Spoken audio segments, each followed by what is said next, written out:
Hello YouTube, this is Morgan, Airspeed Prime here at my next Star Wars The Force Awakens discussion video. This one is going to be all about Finn, FN2187. One of our main characters from the obviously sequel trilogy, Force Awakens and then 8 and 9. But yeah, let's get into him in detail. He is the character they basically kind of marketed as the main character. Ultimately, coming out of the movie, Rey is like the main character, and he still will be important, but he definitely kind of isn't kind of what the marketing led you to believe. But as I said, still has a really interesting story and arc throughout. And in many ways, like this movie, in terms of the main characters, he is the kind of driving force of the story for the most part going forward, in that he and Poe Dameron at the start. He's separated from Poe, thinks Poe's dead. He then meets up with Rey, and they meet up with Han. They go to the base. Finn is the one who wants to go rescue Rey, so they go there, and that's why everyone ends up on Starkiller Base. So like the main plot of the film in terms of characters kind of does revolve around him. So in the sense of like Rey comes out of this kind of movie as like the main character kind of going forward, but in kind of many ways, like this was Finn's movie, in terms of being present like throughout the entire thing and driving stuff going forward. But uh, in terms of like stuff like how different is he in terms of the extra material that's come out from this, I think like Before the Awakening primarily adds onto what is pretty clear from the movie and that is that the movie makes it pretty clear that he never really fit in. He never really felt like he was a part of the First Order, and this battle on Jakku turning out the way it did very much changes his perspective on things, and that being asked to just slaughter basically people who are defenseless is not something he signed up for, and he doesn't want to do that. Before the Awakening goes into a lot more depth on this, establishing that from his group of stormtrooper cadets, he is basically the top of the class in terms of the training simulation sessions and stuff like that. He is the best, the one they all look to. Phasma thinks he's going to be the best trooper she's ever trained and has higher hopes for him, as does people like General Hux. They reveal certain characters here, Finn's squad, Slip, Zeros, and Nines. And now we obviously know that the that Slip is the one who dies at the start, who kind of prompts Finn's kind of turn away from the First Order, in that this fighting he feels like is for nothing and he's on the wrong side. And then he fights oh my god, I think it's Zeros he fights later on. I think it has to be. They reveal it earlier on. I'm just kind of completely forgetting between Zeros and Nines, because the book that you probably get their character in kind of doesn't really differentiate them all that much. I think it's Zeros though, that he does fight later on. The guy who screams out traitor and has kind of become a meme. So I like that this book really characterizes a bunch of the stormtroopers that are kind of he comes into contact with, and you'd maybe assume that perhaps the stormtrooper he stabs initially with the lightsaber is Nines or something like that, or Nines dies at some other point during the movie. So he's kind of one of the last members of his kind of squad that's left. But the thing from Before the Awakening and the importance of the scene where Poe kind of is the one to kind of give Finn the name Finn, where he didn't have one before. It's interesting that the three other members of his fire team had names because of something unique about them, but he didn't. He was just seen as the top of the class guy who did everything right, and didn't really have anything overly unique. None of the others really felt like he ever fit in, and he never felt like he fit in as well. Like he kind of in a way wasn't really liked that much by a lot of the people around him, apart from Phasma thinking he was going to be one of the best troopers ever. We really quickly find out, and as I said, it's highlighted in the scene on Jakku, that he never really had the heart to just fulfill these orders about just going in and killing people for no reason. Like, he can be a warrior, fight in a battle, as we see throughout this, but when it comes to just like killing people who are like defenseless, innocent, he can't do that. And instantly there's something more to him there. Like, for someone who has been trained as a stormtrooper since childbirth, it's since he was born. That's a really interesting idea that he and they kind of explain it in the book, and that like he's always been this way. He's somehow slipped under the radar in terms of most of the higher ups in the First Order missing the fact that he kind of doesn't have the heart to be as cruel as they kind of want him to be, and it only starts to come out towards the end of Before the Awakening, and then on Jakku, and they've definitely, in terms of his character, set up a kind of feud between him and Phasma, even though Phasma isn't up to much in this movie, as I'll talk about in a later video. Um, I think they have set up that at some point Finn will fight Phasma, and it will be like his kind of big battle. That he kind of has the advantage here when they come into contact with each other again, because they have Chewie and Han are with him, and Chewie primarily is the one to take her down because he's bigger than her. But if when it comes to a conflict between the two of them, it's definitely going to be interesting, because she's obviously going to consider him the biggest traitor ever, and he is going to consider her as someone who is working for this organization that he doesn't agree with at all. Like, what they're doing, he can't agree with, and he supports the resistance and made the decision on his own. So there could be some very interesting stuff with Phasma. As much as it's cool that they revealed that the traitor guy was Zero's, I think. Maybe I'm mixing that up. I'll have to look it up later on. It's Zeros or Nines. That's that traitor guy. I do agree with a lot of people that perhaps should have been Phasma that fought him when he had the lightsaber and kind of defeated him, because it kind of didn't so much work that apparently this trooper just got killed at the end of their fight by Chewbacca. Like, to me, it would have made more sense that, like, Phasma as a notable character kind of would survive and potentially come back and attack him, and the revenge on Starkiller Base is that he has Chewbacca again with him and he gains the advantage over her. But that's interesting. But then as the movie goes on, as he escapes from the First Order and like meets up with Rey, kind of just kind of bumbles his way into kind of making BB-8's kind of delivery to the Resistance.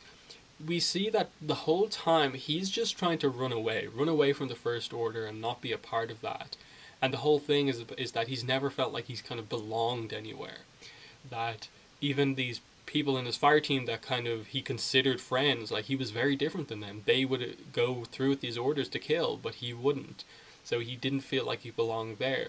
It's definitely notable just how quickly he's friendly with Poe, in that he's very open to these sort of friendships and stuff like that. And someone like Poe, like, wanting to call him by something more than just that number, and having such trust in him so quickly, and like teaching him how to use the guns on the TIE fighter, and like them kind of having a pretty good time despite the crazy situation that they have up in space. It's a notable kind of friendship for him that he develops, and it's basically established that Poe is kind of his first proper friend, given the way his relationship was with the other troopers. And then obviously crashes down the planet, runs into Rey and BB-8, and then his relationship with Rey is quite interesting in that it's definitely kind of this very two-sided thing, in that they're both characters who come from this position of like having been treated one way for most of their life, and then each of them kind of treating each other in a different way that they never experienced before. For Finn, it was the fact that Rey kind of looked upon him like a hero. She's always kind of seen the Resistance, the rebellion, as like these kind of heroes. You can, even though they don't specifically say it, but you can tell that she never supported the Empire and was always a fan of the Resistance. Hence why she kept the helmet. She kind of made that little doll of an X-wing fighter and pilot. And so her looking on him as a member of the Resistance like that, and then eventually coming to trust him and support him on their kind of journey together. You could see how that relationship develops, and then with him to her, you can tell that not a lot of people have really offered to help her. She's very much had to kind of help herself the whole time, and so there's that little moment where like just out of the blue he just asked her, are you okay after like they escape from the TIE fighter, and she's just kind of like, is someone really asking me if I'm okay? This has never been a thing before, and she's just like, yeah, I'm good. It's just that she has someone to watch her back, and that's kind of why a lot of people are kind of very much reading into the whole stop taking my hand and stuff like that. But it's one of those things where like it's not that he feels like he needs to protect her. He's kind of like, I have no idea what to do. Grab and just like bring her along with him, and eventually, obviously, she doesn't treat it too badly in that like he then kind of in trying to help her get away kind of gets kind of blasted aside, and then she puts out her hand and helps him up. So you can see the kind of friendship between those two that instantly develops, and is even further developed on the Millennium Falcon when like afterwards they're both like, I can't believe we both did that together. How was it? That was a great shot that you made. And she's like, no, it was your flying that did it all. It was just a really fun relationship to see develop, and there are definitely hints that like Finn likes Rey a lot. I think in a romantic sense, and there's not maybe not as much for Rey towards Finn, but there's definitely hints. The kiss in the forehead at the end I think is notable, but perhaps it doesn't necessarily have to mean that. But I think if they're going for a romance, I think this is the one that they've in any way set up, even though it's still very subtle just in the couple of scenes they have here. But yeah, it's interesting though. Like they meet up with Han Solo, and he's aware of who he is. The Resistance General, and stuff like that. And you don't get to see him kind of be the focus so much here. He kind of ends up getting himself into a lot of kind of situations. The Raftar kind of grabs him, and Rey has to save him. But it's the most next notable thing for his character is obviously when they go to Maz Kanata's castle, and immediately he wants to get out. Like he's prepared to leave the whole mission to help BB-8. He's prepared to he wants Rey to come with him, but he is ultimately prepared to kind of go without her because he knows so much about the First Order that the others don't, that he just wants to escape from that. He doesn't want to really have to face them, and in many ways that's his arc over this whole kind of story. It's him initially running away from the First Order, but then realizing that he is kind of in a way destined to fight against them.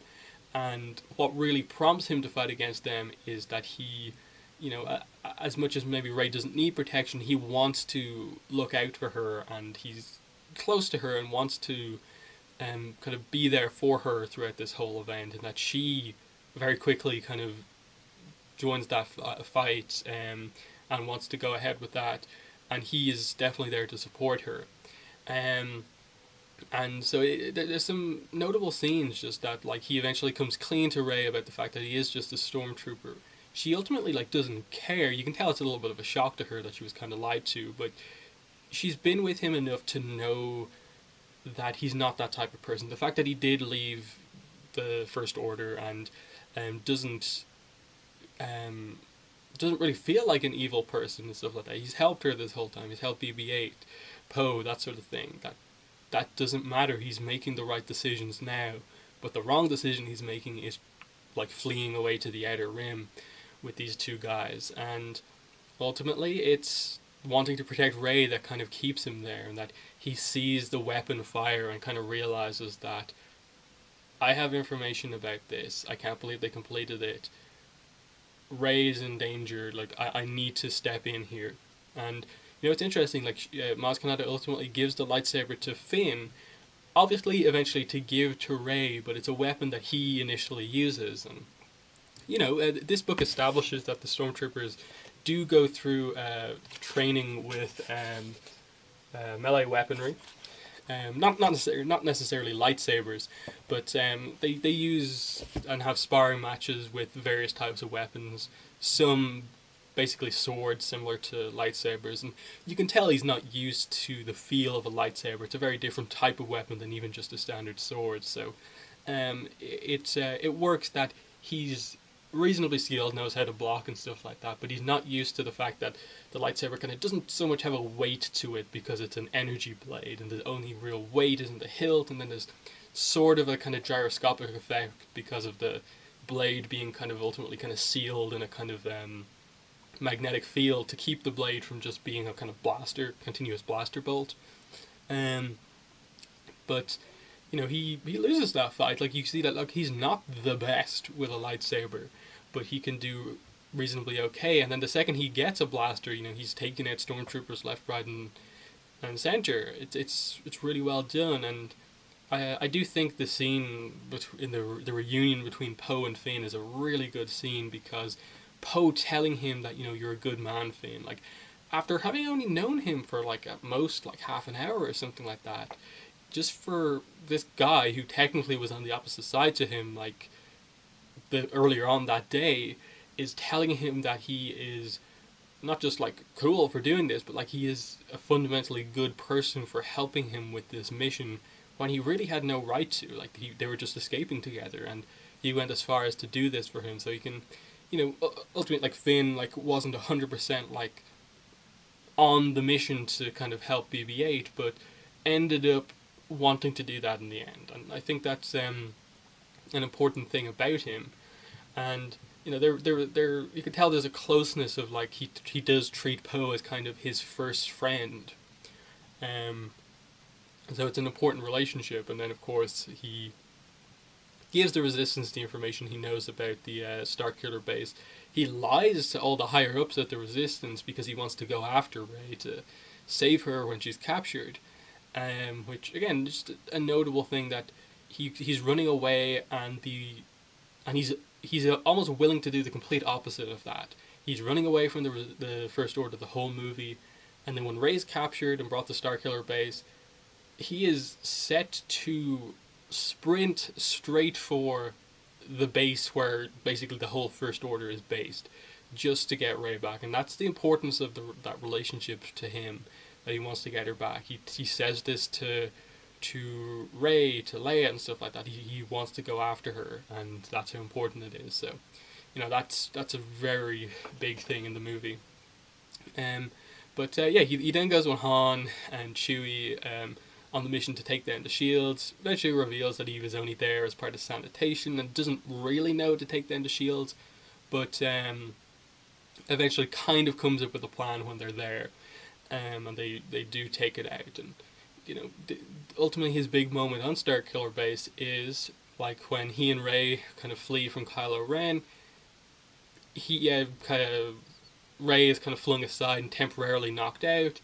He turns on the lightsaber and battles Kylo, and does reasonably well. You can tell Kylo is a little bit kind of hindered by the fact that he himself is injured by Chewbacca's bowcaster blast, but he gets a hit in on Kylo across the arm, but it's not...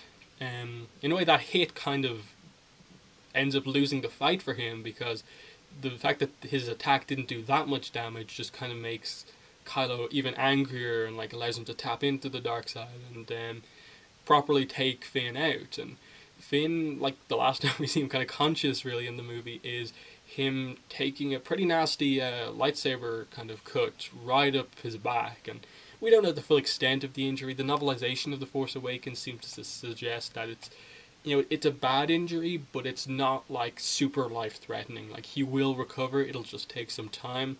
So we don't know, like, if this is going to be like an injury that really affects him going forward. Is he going to be in any way like disabled going forward? Is he ever going to require anything mechanical, or what? Or is it just that he's going to have a giant scar on his back? Like, we don't fully know, but either way, he loses that fight, and then Rey steps in to defend him. And she, I suppose, had also sort of like Finn, but in a slightly different sense, been like holding back from her destiny when she has the Force vision, and Maz kind of says, the lightsaber calls to you, like, this is what you're meant to do. She runs away from that, but here she kind of accepts it, in part to protect Finn, who is out of action right now.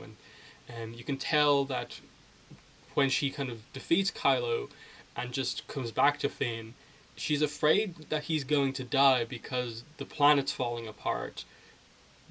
Han has died, like that, it's all over. They're just gonna die on this planet, and so she's so happy when Chewie does arrive back and she's able to get Finn off the planet. And the fact that he is left at the end of this movie, kind of unconscious, recovering from his injury, is interesting. I suppose the main thing is that he doesn't know where Rey goes. He never saw Rey take up the lightsaber.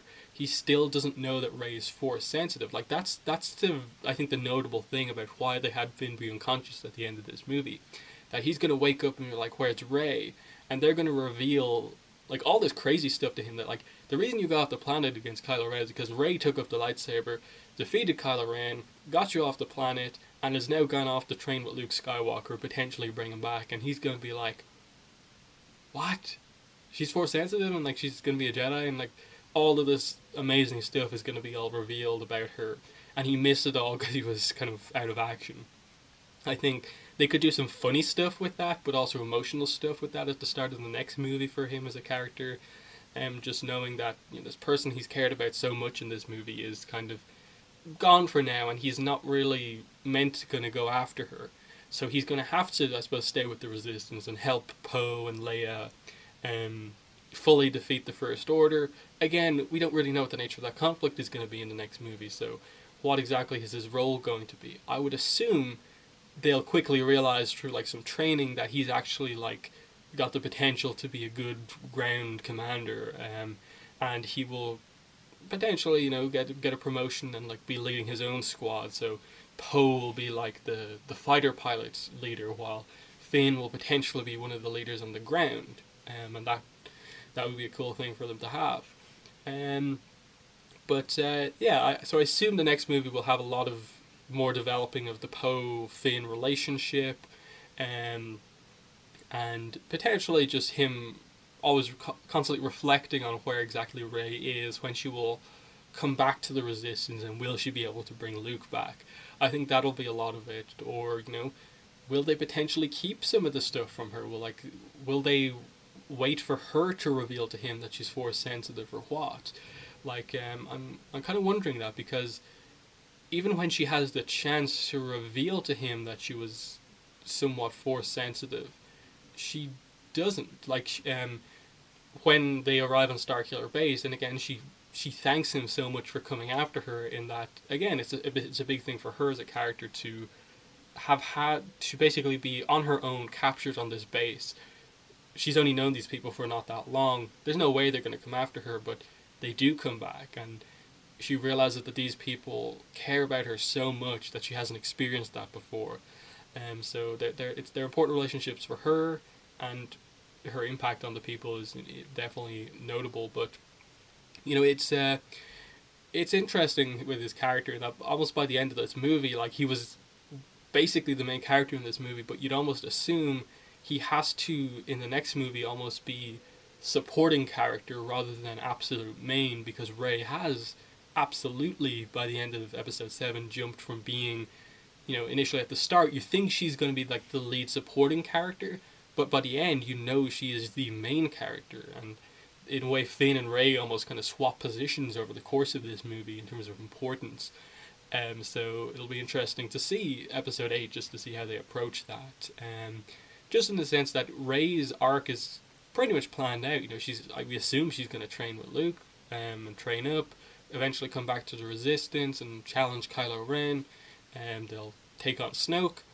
But what's Finn's arc going forward? He just ends this movie injured. He isn't aware of what his close friend Rey had got up to while he was out. But other than becoming part of the Resistance and finding somewhere that's finally accepted him, they're looking after him.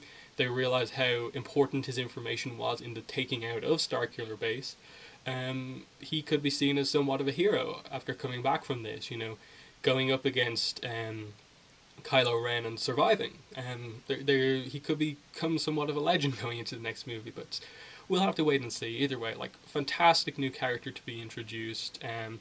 Going in, I really didn't know what to expect from Finn, other than okay, main character, what is he going to do with him, with the lightsaber combat. But it was actually a really cool reveal to find out that the marketing, it wasn't as simple as the marketing led you to believe, that he was kind of just using that lightsaber to protect someone that he really cared about, and that he's a really good soldier, but he's not force sensitive on that level. So interesting to see where they go. But yeah, that's been the discussion on Finn. Next time out, I will do Kylo Ren, then Rey, and I think I'll do Rey in two parts. Rey in the movie, and then theories about Rey in separate videos, just because I think there's a lot to say about her. But other than that, thanks for watching this video, and bye.